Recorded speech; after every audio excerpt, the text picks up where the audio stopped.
Huwag kayong makinig sa pangako na mapagpanggap. Ginagamit lamang nila ang ating kahinaan upang tayo'y madaig. Tama si Adamo! Walang magpapatukso! Kaya kong ibalik ang buhay ni Mona.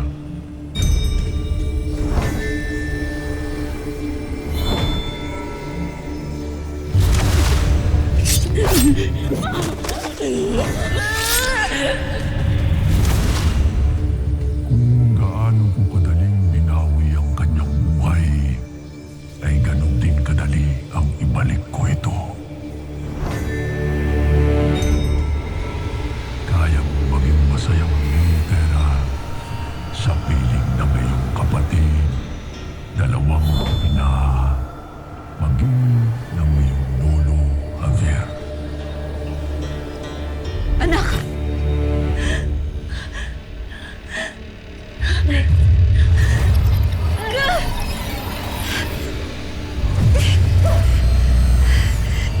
At anong kapalit ng lahat ng ito? Ang ipahabak ang dalawang mundo!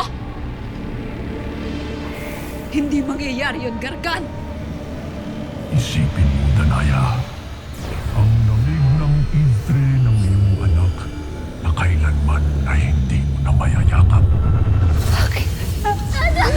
Magiging masaya sana kung hindi ako Iftre. Bakit niya hinayaang mangyari sa akin kaya kalat sa aking anak? O ang init ng pagkakataon muling maibalik ang kanyang buhay na siya ring pangarap ng iyong anak.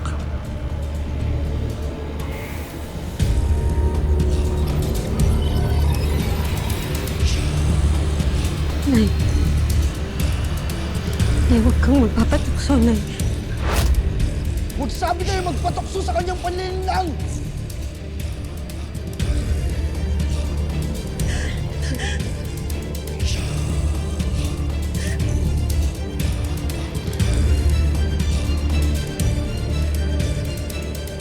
Ashley!